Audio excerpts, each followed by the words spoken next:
crashes happen. It's part of riding, part of progressing on the mountain bike. You're going to make mistakes, and that's how you learn. The key isn't to avoid every crash forever, because that's kind of an impossible goal. It's learning how to manage them when they do happen. This chapter is called Crash Smart 101.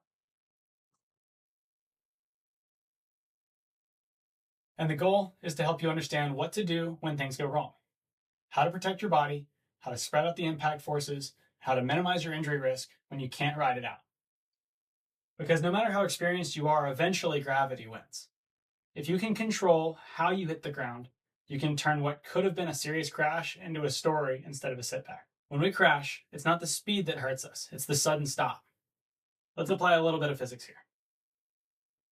So your goal in any crash is to spread out those forces over time and space. So this acceleration you can think of as deceleration. In other words, the longer it takes for your body to slow down and the more surface area you use, the less likely it is for something to break. If you have a massive slam and all of the force goes immediately into your shoulder or your collarbone, that's how you separate shoulders, tear rotator cuffs, break collarbones. If we can spread that out, we have a much bigger chance because that force is much more dissipated and won't be enough to break us. This is why gymnasts or parkour athletes can fall from 10 feet and walk away. They don't brace for impact. They use their agility and their mobility to flow. Their bodies stay loose and they roll through the impact instead of fighting it. The same concept applies to mountain biking. You can't stop gravity, but you can control how you meet it to some degree. So let's talk about the most common instinct when you know you're going down. Stiff arming the fall. Every human instinct says, oh my gosh, I'm falling, catch myself. But that move, that throwing your arms out to stop the fall, is one of the fastest ways to break a wrist, an elbow, a shoulder. Like, personally, my arms aren't designed to absorb 160 pounds moving at 20 miles an hour, instantly coming to a stop. When you stiff arm, that impact goes straight to your joints and something has to give. The same goes for bracing with the shoulder. That's how collarbones snap. Bracing concentrates all the forces into one spot or one point instead of spreading it out through motion. So we need to override that instinct and replace it with controlled deceleration. Again, it's simple physics. So if the goal is to minimize our chances of getting hurt, we want the force to be as close to zero as possible.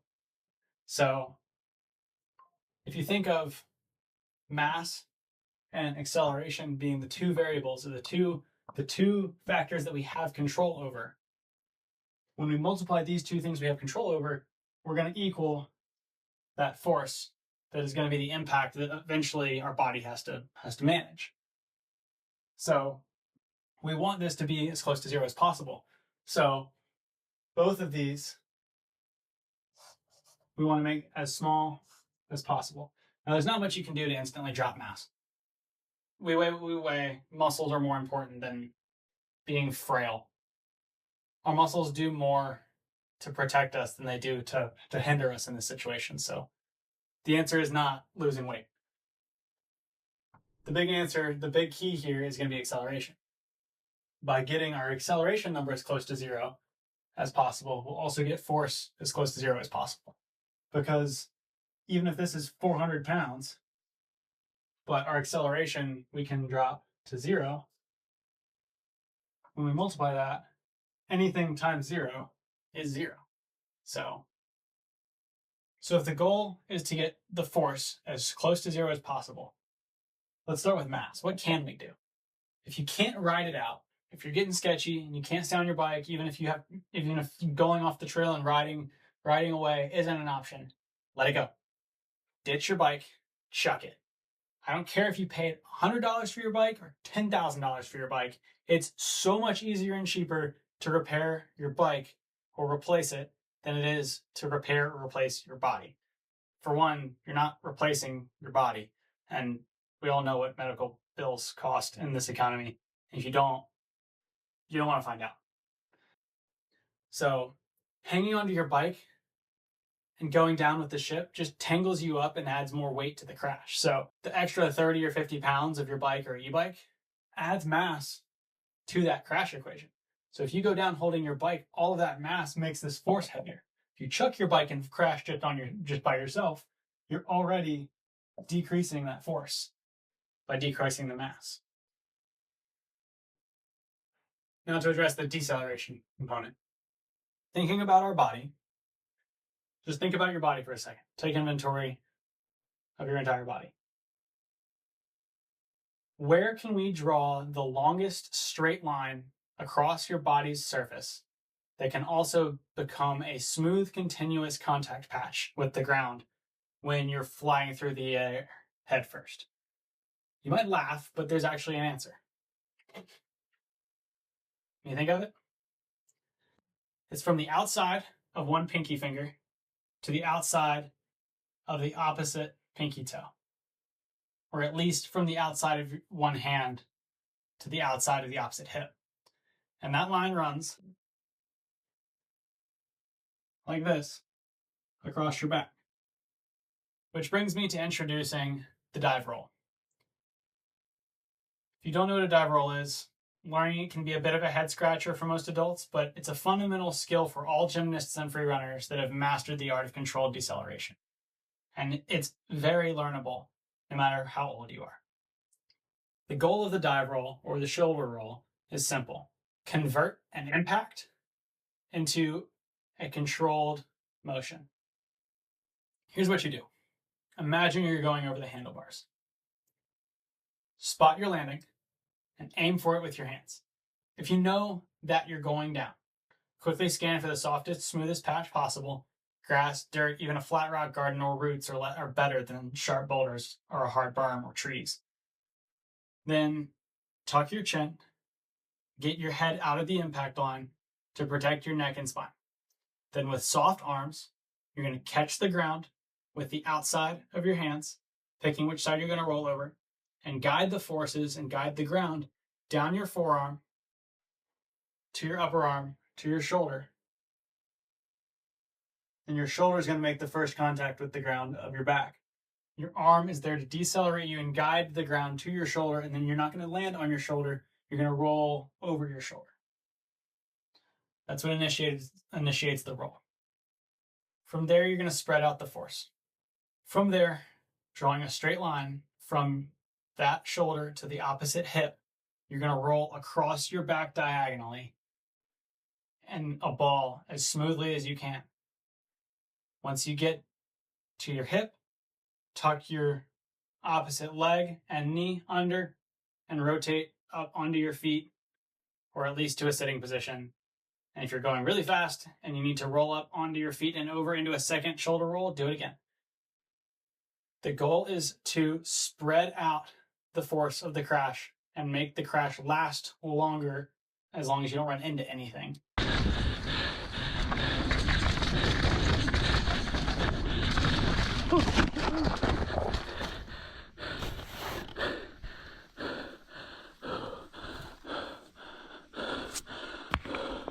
So spreading out the force, the roll converts that sharp impact into a smooth deceleration. Stay loose.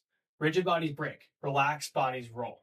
So a key point to this is make sure you tuck all of your extremities into your body as you roll. Protect your hands, protect your arms, protect your ankles, and especially protect your head and neck. So we're not rolling straight over our head, trying to roll over our shoulder. So I'll overlay some videos of this done very well as well right here, so you can see step by step kind of how to break this down and how to get into it. So when it's done right, you'll hit, roll, and come to a stop with most of your energy dissipated. Sometimes you'll pop right back up and walk out of it. Sometimes you need a second to breathe, but both outcomes are wins compared to snapping bones.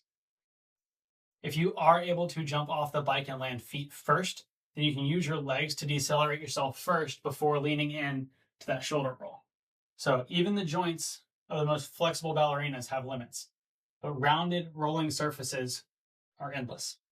Now, please just don't go throwing yourself at the ground. Please. It sounds crazy, but you can safely practice this. You don't have to go straight to jumping off of buildings. You can practice this in your living room.